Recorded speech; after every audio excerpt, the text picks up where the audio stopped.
G'day, Ziggy here, and welcome to this episode of Plan to Prosper. Today's going to be a great one. We have a great man, a guy that I admired growing up. I admired a lot of people growing up. I mean, I was a soccer fan, a footy fan, but overall a sports fan. And this guy I really admired because he got the top of his class, so to speak. It's Grant Hackett. Grant, welcome. Thanks, Ziggy. Thanks for having me. Matey, great to have you. And first off the bat, tell me about your achievements in the pool, because I want to know. It was interesting because I was listening to one of the videos that you did in the podcast, and you expressed how disappointed you were with bronze and silver and how that still gets to you. But tell us about the gold medals and. Yeah, no, it does hurt actually, because I wasn't setting out for silver or bronze medals. Probably the silver ones hurt more than the bronzes because you're a bit far away when you're a bronze, but not a silver. So yeah, for me, I think I had somewhat of about 64 starts, and I think I medalled close to 60 times. It was either 57 or 58 times, and 36 of those were gold medals. So, and obviously that's at the five major meets which we have, which is obviously the Olympic Games, the World Championships, the World Short Course Championships, the Pan Pacific Championships, and then the fifth one is the Commonwealth Games. So yeah, it was a fun career. I enjoyed a lot of it, but I do reflect on my main event was a 1,500 metre freestyle, which I won for 11 years straight. And I think back to the two times in my entire career I lost, which was one World Championship in 2007, which was the first time since the 1996 Olympic trials, was the last time I actually finished second in a 1,500 metre freestyle. And then the Olympics in 2008. I didn't see the guy out in lane 7 and was too late to catch him with a couple hundred metres to go. Was that the one where you said you turned and then you thought there was three? I think there were three of you up, and then you looked up and you thought, "Are we lapping someone?" You go, "No, it's not. This Olympic Games, mate. We don't lap people." Spot on. That's actually what I thought was happening. We were so far ahead. Myself, Canadian Ryan Cochrane, Yuri Prylikov, a Russian in lane 3. And I thought, with 200 metres to go, I can break these guys. And I was going to leave it to the last 50, 100 because I had a bit more speed than them. And I pushed it off the wall, broke them pretty easy. And then I looked across and I saw someone ahead by about 2.5 body lengths in lane 7. A guy named Luli from Tunisia, trained in the US at USC for 15 years. So he was a very, very good athlete. Never really won anything major, a lot of sort of minor medals. And then I thought, geez, we're lapping someone. And then I thought, no, it's the Olympics. And I put my head down. I went for it, tried to catch him, and I just couldn't get there. I think I was about 2.5 seconds behind, ended up half a second behind. So yeah, that was a brutal silver Missed medal. it by that much. Exactly. Second though, you can't. I haven't ever sat down there and watched that race from end to end either. I've never seen it. Yeah, wow. Now I can see you're a big swimmer because I gave you a handshake earlier this morning. You have these massive hands. Like Hughes, no wonder you're a good swimmer. Do they go halfway down your wrist or something? Yeah, they did. I think you ended up taking off my watch and everything in the meantime. No, the genetics do matter. I've got a wingspan of 6'10" across, and I'm 6'6" in height. When you look at someone like Michael Phelps, it's funny. He's actually got the perfect swimming body. He's got really large feet, short legs, really long body, so you can do that butterfly kick very quick. It's like a whip, like a small propeller, and you just whip it really quickly and generate a lot of power and speed. But he's got a lot of flexibility and strength as well, and he's also got that very wide wingspan. So yeah, for different sports, different bodies obviously are preferred. We're never going to be a jockey, but in the sport of swimming, if you've got bigger limbs, good reach and good flexibility, it makes a big difference. Because you had Kieran Perkins and Thorpe were before you or around. I think you were still swimming with them, weren't you? Yeah, so I overlapped Kieran for the last 4 years of his career. So we raced each other. It was kind of weird because he was my hero growing up. I had his times on my wall. He always broke the national record for each of the various age groups that you go through. And he was the Olympic champion, the world record holder, and I was beating him. And he didn't really like me too much throughout those years. We're good friends now, but he was a bit frosty. So it's a weird situation when your hero goes to your rival, and then you're competing against each other at your home Olympics in Sydney, which I was in lane 3, he was in lane 4 for that final. And I'll never forget what he said to me after that final. He said, you deserve this. We didn't exchange too many words, but it was really, I guess, kind and sportsmanlike of him to do something like that. We are pretty sportsmanlike, aren't we, as Aussies? We're pretty fair, and I mean, yeah, sure, we don't like getting beaten, but at the end of the day, we go, like, good on you, credit to you. Yeah, humility's a big part of our culture, I think, here in Australia. So we like to see people do well, but we don't like to see them get carried away with doing well. Yeah. So, and look, and when people are down and they've gone through difficult periods, I think Australians are naturally supportive and want to see people get back there and do well for themselves. So, yeah, and I've had a career where I did race, Ian Thorpe a lot, and it came down to the shorter events to go up against him, which were his main races, the 200 and 400 meter freestyle, and you break a world record in one of those races, but you get beaten. Yeah, Because he breaks it by further. So, and what do you do about that? So you can't be upset about it. You've got to be sportsmanlike because someone's put in more effort training and executed better than you, and you've got to respect that. Those 2000s for me, I mean, growing up, I'm 54 now, but they were growing up, it was a sweet time in Australian sport. I love footy, but also love soccer. And the Socceroos were just, we had some really good players playing in Europe. I'm a Western Suburbs boy in Sunshine, and Mark Viduka was out at St Albans, so we sort of came across each other. And so I looked at him, and I'm thinking, that's where I would have loved to be, So good on him. So guys like you as well, like we all looked up, and do you feel that? Do you feel the sort of the encouragement of the country? You do, definitely. When you're walking the street or you're walking into a restaurant or you might be traveling through an airport, and yeah, you definitely feel that support. And it was a really nice era in sport because I came across a lot of those guys. The cricket team was phenomenal. We had the likes of, Shane Warne, Ricky Ponting, even Stephen Mark Waugh in the late 90s. And, I got to meet a lot of these guys throughout my career. The Wallabies were incredibly good. We'd won the 99 World Cup. We'd won the one in 91 as well. But we had the likes of John Eales, George Gregan, Tim Horan, Jason Little, before that, David Campese. So there was this really nice kind of 90s, 2000s echelon of Australian sport across a lot of different sporting codes that were doing incredibly well. And, we had the Sydney Olympics. So, a lot of the amateur sports started to step up more and more and get a lot more profile as well. So, yeah, it was an incredibly good time, and you definitely do feel that public support and sometimes pressure as well. Yeah. When you're winning and breaking world records, and then you're coming to these major world championships or Olympic games, people are expecting you to win. And you do get a bit of insight of the TV ratings, and all of a sudden your race is going into 60 minutes. They're stopping 60 minutes to put a 1,500 metre freestyle on. So you do get a bit of a gauge that this is a bit more serious and a few more people watching. So you've got to learn to deal with that. And I'm naturally a private person. Like I'm quite a relaxed individual, but I'm certainly more private than I am public. I'm not the sort of person who goes out there and does a million things on social media or tries to attract attention. So that for me was something that did take a little bit of getting used to. Yeah. And there's nothing like a bit of reminders or humility from the Aussie public to bring you down. Like at the airport, Hackett, Hackett, your hero. Yeah. Did you get a bit of that? Oh, of course. A bunch of Australian blokes around you having a couple of beers walking down the street. They're never too shy. So. Yeah.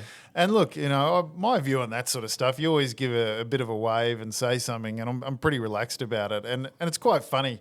I think as Aussies, we're naturally warm and engaging, and so if you do that, you give a bit of warmth back. You often get the right energy back as well. Yeah, love it. Okay, so I know that. So you got into swimming from very early on, right? So I noticed in one of the videos you were talking about 4:45. You're up at 4:45 every morning. Yeah, I started swimming when I was 4, purely because my brother got beaten in a surf race, so he wanted to do swimming lessons because he actually finished 3rd, but in 1st and 2nd were 2 girls, and he wasn't too pleased about that. And he was 6.5 years older than me. Funnily enough, Kieran Perkins was actually his rival. They used to finish 1st and 2nd in everything. Oh, so wow. there was this Perkins name was in our household for a very, very long time. But yeah, I started swimming at 4, kind of just doing bits and pieces. My brother was state surf champion, ended up being national champion. I just kind of followed what he did.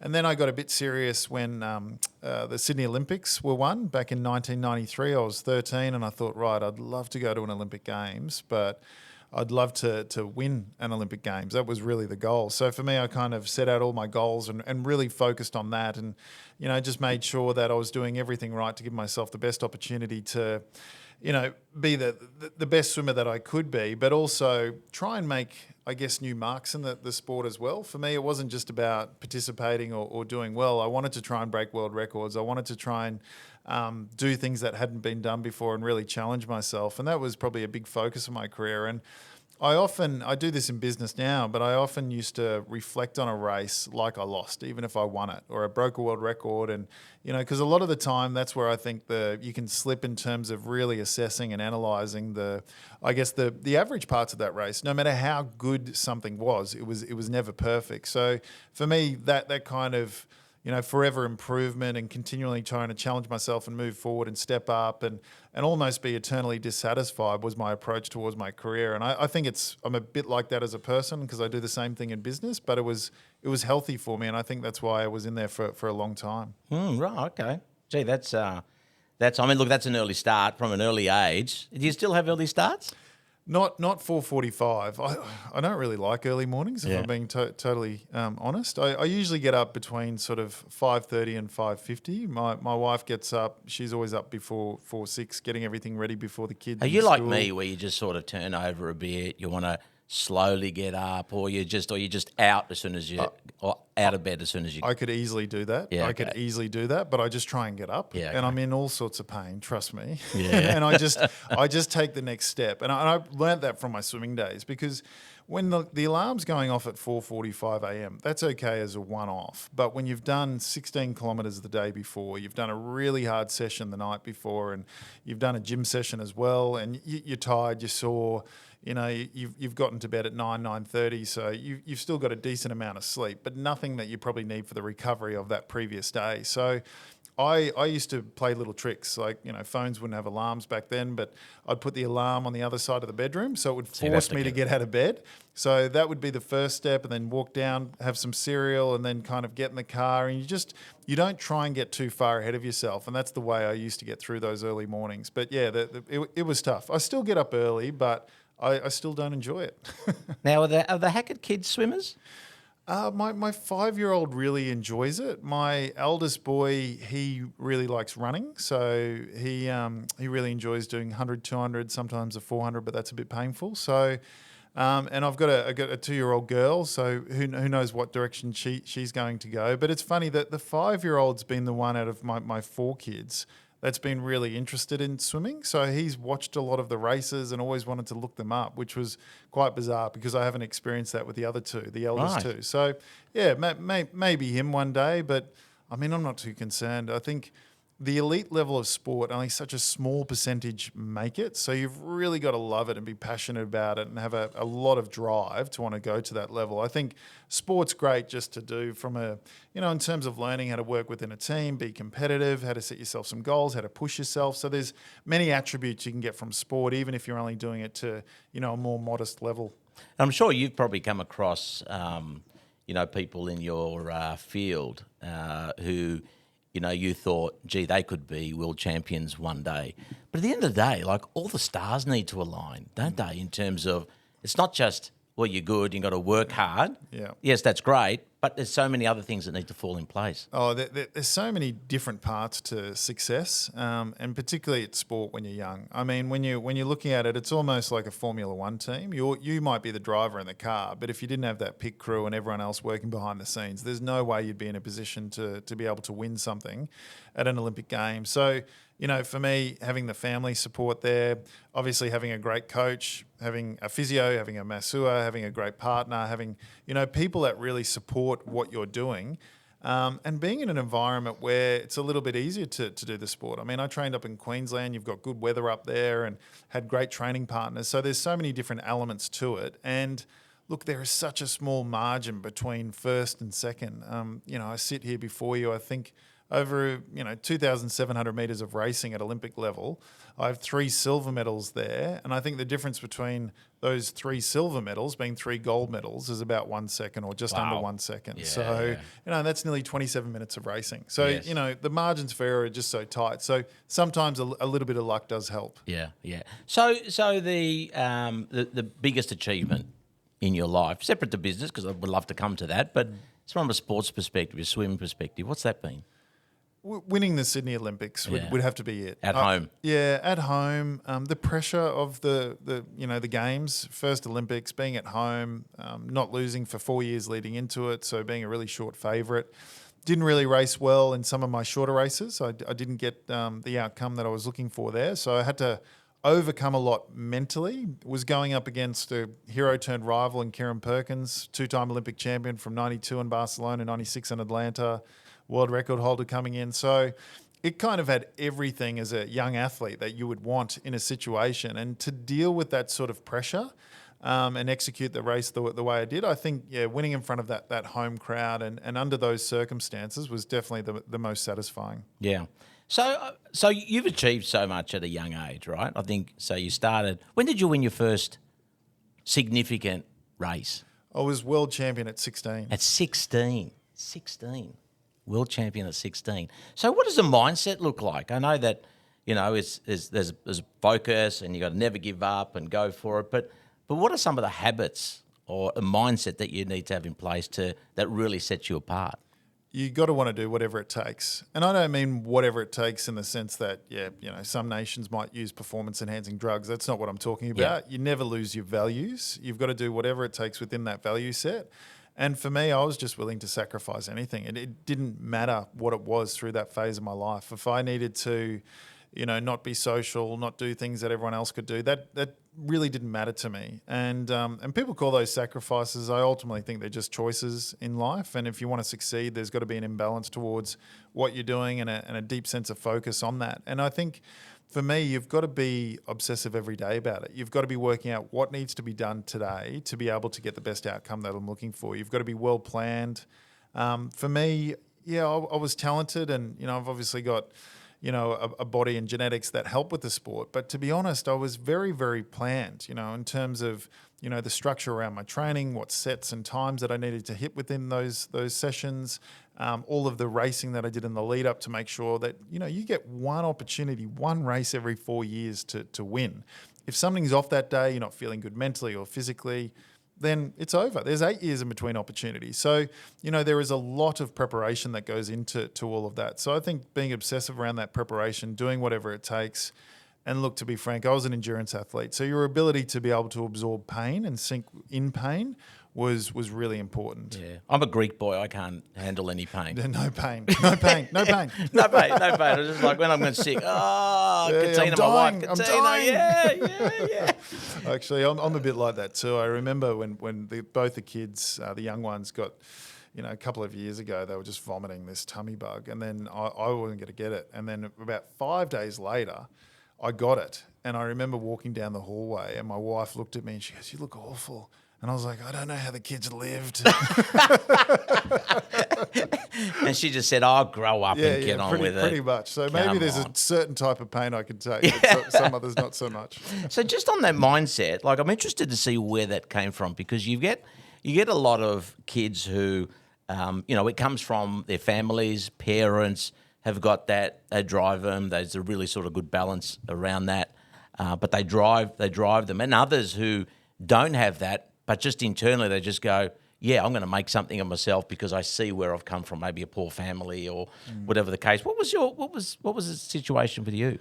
Yeah, my dynamics were probably slightly different from both of those. I think for me, the drive did come from internal because my parents were over it by the time they got to me. They put a lot of time, effort, and energy into my brother's sport. He went off to the Uncle Toby's Super Series, the Ironman Series for 8 years. He almost made the Olympics as a 17-year-old in 1992. So there's a big commitment from mum and dad. You don't realise that until you're a parent. You're trying to juggle work and kids' sport and then all the competitions around it, pay for all that sort of stuff. So there's a lot of investment. And because there was a big gap between us, it was really up to me if I wanted to do it or not. In fact, I remember being in the car. We used to drive up for the heats from Gold Coast to Brisbane and then for the finals at night time for the state titles each year. And I'd just broken the men's, I think, 14-year-old 400-metre freestyle national record. And, mum and dad thought I was sleeping in the back of the car. And I remember my dad turning to my mum and saying, Oh, we did it for his brother, so I guess we better do it for him. And it was like, oh, geez, that sounds like a chore. So it was more support from the household. I think for me, I saw my brother competing, and naturally you want to beat your brother. Like, it's just, two guys having a crack at each other, and he was very, very competitive. It's just very the two of you, or a few others? Just the two of us. Just the two of us. That was enough, I think. How old is your brother? How much older? He's 6.5 years older. Yeah, just like me, my brother. Yeah. So I always looked up to him, and he was an incredible athlete. So I think that gave me a sense of drive. And then for me, it was always about improving, trying to push myself. And I don't know, I think once you have a taste of success and it feels pretty good, you want more of that. And I kind of just used to seek that out. And for me, I think I've got a real passion around high performance. Like, I really want to understand what drives people to be great in their field. And I used to do that when I was swimming. I was lucky because of everything that came with it. I got to meet a bunch of interesting people along that journey. And I used to always ask a lot of questions, like, what sort of drove them? How did they become successful? Understand the psyche behind it, so I could actually use those attributes. And I'm very lucky. I have a great relationship with Michael Phelps. I lived with Michael for a year, and I really got to understand his psyche and just how good these guys are, not only at preparation and discipline, but at execution too. Like, a lot of people get nervous when they're coming to a big moment. I see guys like him, even Ian Thorpe, they just know how to step up. And if they've trained a 10 out of 10, they step up and race 11 out of 10. They just know how to focus and execute so well when that moment comes. So there's just so many things that I learned that I thought, I really want to try and develop those skills and attributes and that psychology within myself so I can perform well too. So, Grant, in those instances, though, where you're not successful, how do you deal with those setbacks? You focus on you feel a disappointment. And then you quickly shift to focus on, okay, where do I need to improve? Where were the gaps? What went wrong? You don't sit there and dwell on it too long. I think for me, action really starts to remove, I guess, the hurt from those failures. And often you've got to, make a commitment to yourself. Do you want to feel like this again? Do you want to, and sometimes you do lose because you didn't do things quite right in your preparation, or you didn't get things quite right, or perhaps you swam injured or ill, or, you just didn't look after yourself to the extent that you needed to. So you've got to reflect on all of those things and go, okay, what have I got to change in the next part of my preparation not to have that feeling again? So look, it hurts a lot, but it's funny, I sit here and, you hear about the medals that you've won, but I've probably lost more than I've won. So there is a lot of lessons learned along the way. And I know how failure feels. I know how it feels at Olympic level. So for me, I try and find ways to, look at those lessons and then develop the skills and the discipline and the requirements to not go back there again. And look, sometimes you do fail and you go, that was everything. That was the best I could do. I just wasn't good enough on that day. And then you sort of turn to yourself and go, well, how am I going to be good enough now? Yeah, because that's, in a sport where it's you, right? It's you. So it all relies on you. It's not a team sport. That is just, I would imagine that would be, you need to be really disciplined and that analytical part is really important as well. And not to let yourself get down. At least in a team, I'm not saying it's right, but at least in a team, you might go, hey, look, if you're feeling a bit down, the other boys will pick you up or girls will pick you up and just say, come on, let's get going. So, but you swam in a relay as well, didn't you, team? Yeah. I swam in the 4x2 relay. Yep. I actually did the 4x1 for a year. The Com Games, I think it was 2002 or around that time. So you're right. The thing that I find hard about team sport, and I do really like team sport, so it's not like I have anything against it, but what I found difficult is if you could be the best performer, you could be the best player in the field, and you could absolutely dominate but still lose.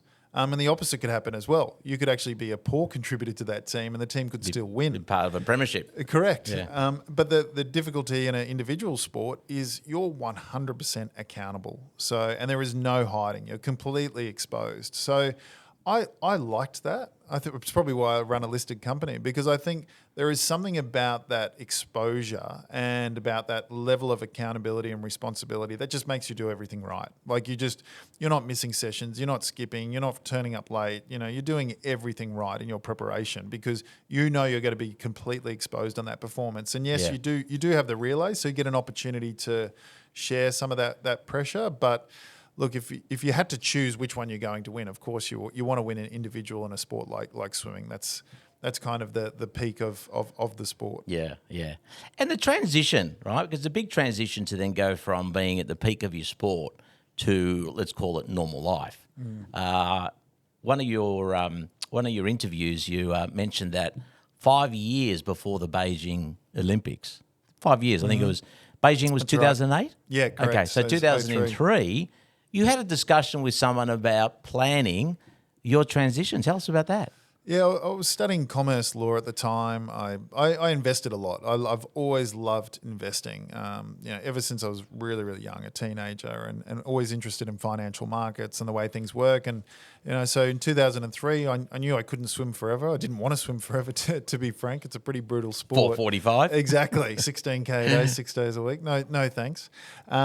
So I've sat down. I was fortunate enough because I was sponsored by Westpac at the time, which owned Bankers Trust, or BT as it's called now.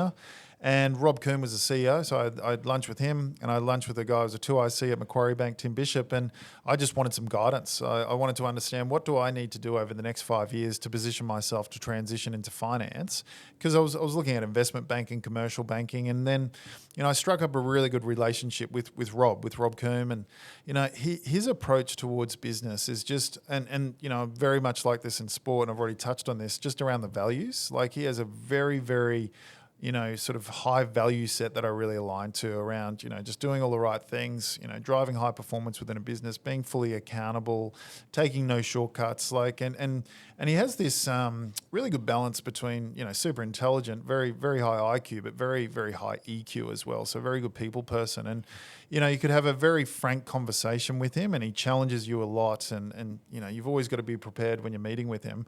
But then you leave that meeting, go outside and, go grab a coffee, and he's just one of the guys. Like, he's very, very easy to talk to and genuinely a good person. So, I got a lot of guidance of him. I ended up doing my first job interview with Gail Kelly, who was the Westpac Group CEO at the start of 2008, and with Rob again, who was the CEO of BT. So it was a pretty intimidating job interview. It wasn't like I was down at the local cafe doing my first waiter job and, waiting on tables. So, yeah, and it kind of just took off from there, and then did my MBA and obviously other qualifications. And, like anybody else, you're trying to build up your career and sort of trying to understand what you enjoy, where do you want to go, what do you want to achieve in all of that. But the one big disadvantage I always felt like I had going into the corporate world was I've started 5 or 6 years too late, because I haven't come straight out of uni and got into it. So I felt this need, which I look back on now as probably not as full on as it needed to be around, my approach on it. But I thought, I've got to work twice as hard as everybody else, because I've got to play a bit of catch up. So,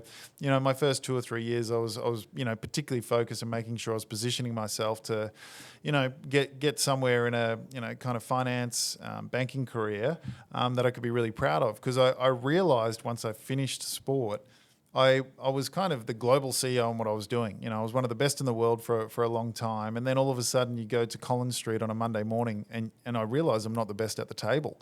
So you have a long way to go. We'd stand out in the street for sure. Yeah, you can see me coming. But I just didn't have the skills, the knowledge or the experience back then. But I knew I had the drive and the curiosity to want to be good at it. So because you weren't sure about that transition and where you would end up, although you had a commerce law degree and you had an interest in that area, how did you plan financially? Because I imagine you would have had a lot of sponsorship. There would have been a lot of money floating around. How did you prepare financially for that next stage, or be prepared to say, look, whatever happens, I'm going to set myself up? Yeah, I was quite disciplined around my finances. So the way I actually used to structure it, I used to put a percentage amount into things like mortgage, investments and other aspects that, sort of required me to try and build up my wealth and retain some of that money that I earned through sport. And then you would, kind of have a discretionary amount. So you sort of have your mortgage, you'd have your investments, and then a discretionary amount. And I actually used to get my management to distribute my income into 3 different accounts that I would do that with. So I put this natural line of discipline in place. And yeah, for me, I was quite, interested in meeting different people from different fields. So I was fortunate enough to meet someone in property. through my accountant that I went into storage sheds with, and that's been quite successful. I went into retirement villages with another group. Also looked at equities. I wanted to have a bit of liquidity there. I just didn't want everything to be in property, and obviously getting your own principal place of residence. So.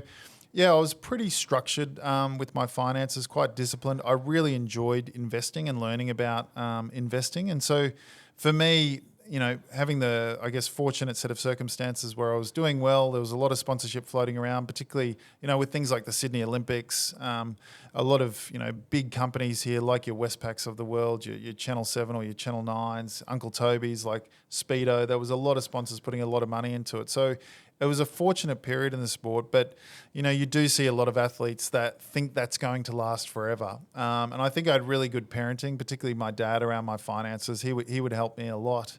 And, as he said to me, you got to retire to something, not from something as an athlete. And I think that's why I was so focused on those, kind of years where I was at the peak in my sport and earning good income, but at the same time still preparing for the next phase of life, because we all see large amounts of money vaporize very, very quickly once you get used to a certain lifestyle. So you need to make sure that you're prepared to go into the next phase of life and sort of build yourself back up again. Yeah.